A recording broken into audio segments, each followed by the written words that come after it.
ഭാരതത്തിനെയും ഇസ്രായേലിനെയും ഒക്കെ വെറുക്കുന്നവരെല്ലാം മ്ലേച്ഛന്മാരായ അസുരന്മാരാണ്.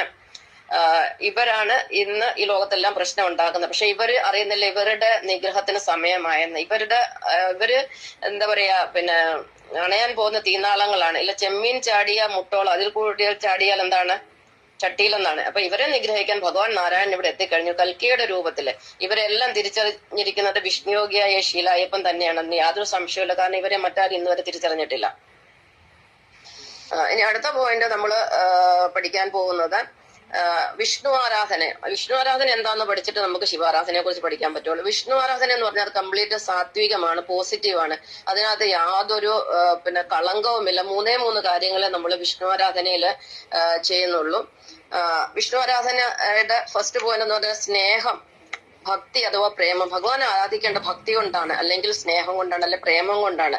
ഭക്തി, പ്രേമം, സ്നേഹം, ഇതാണ് വിഷ്ണു ആരാധനയുടെ ഒന്നാമത്തെ പോയിന്റ്. രണ്ടാമത്തെ പോയിന്റ് എന്ന് പറഞ്ഞാൽ നമ്മൾ കർമ്മനിരതരായിട്ടിരിക്കണം. നമ്മൾ കർമ്മം ചെയ്തുകൊണ്ടേയിരിക്കണം. അതാണ് വിഷ്ണു ആരാധന നമ്മൾ പഠിപ്പിക്കുന്നത്. അതായത് ഫലം ഇച്ഛിക്കാതെ നമ്മളെ ആത്മാർത്ഥമായിട്ട് സത്യസന്ധമായിട്ടും കർമ്മം ചെയ്യുക.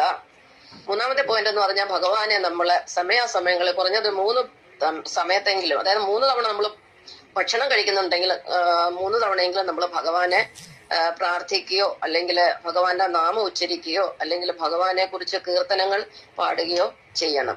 ഇതല്ലാതെ വിഷ്ണു ആരാധനയില് മറ്റ് യാതൊന്നുമില്ല. ഇനിയും ഏതെങ്കിലും ഒരു വിഷ്ണു ഭക്തന് ഭഗവാൻ എന്തെങ്കിലും നിവേദ്യം അല്ലെ എന്തെങ്കിലും നേദിക്കണം, എന്തെങ്കിലും കൊടുക്കണമെന്ന് താല്പര്യമുണ്ടെങ്കിൽ ഭഗവാൻ അതിന് ഒരു മാർഗം നിർദ്ദേശിച്ചിട്ടുണ്ട്. അത് ഭഗവത്ഗീതയിൽ 9-ാം അധ്യായത്തിൽ 26-ാമത്തെ ശ്ലോകത്തിൽ നിന്ന് നമുക്ക് മനസ്സിലാവും. പത്രം പുഷ്പം ഫലം തോയം യോ മേ ഭക്ത്യാ പ്രയശ്ചതി തദഹം ഭക്തിവഹൃദ മശ്നാമി പ്രേതാത്മനഃ.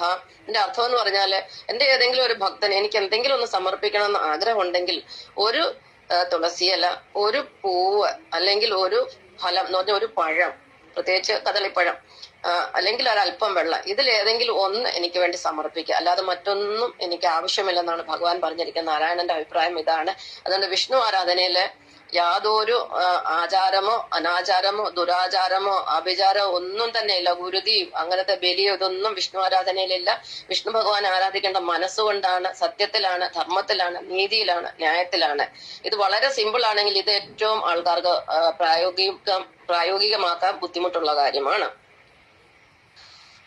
അപ്പൊ ഇനി നമുക്ക് അടുത്തത് പോയിന്റിലേക്ക് കടക്കാം. അതായത് ശിവാരാധനയുടെ സവിശേഷതകൾ. ശിവാരാധന കൊണ്ടാണ് സനാതന ധർമ്മത്തിന്റെ പേര് ഏറ്റവും കൂടുതൽ ദുഷിച്ചിരിക്കുന്ന. ലോകമെമ്പാട് സനാതന ധർമ്മത്തെ വെറുപ്പോട് നോക്കുന്നതും അതിനെ അവഹേളിക്കുന്നതും അല്ലെങ്കിൽ ഹിന്ദുധർമ്മത്തെ അവഹേളിക്കുന്നതിനൊക്കെ പ്രധാന കാരണം ശൈവാരാധനയാണ്. ചില ആചാര അനാചാര ദുരാചാര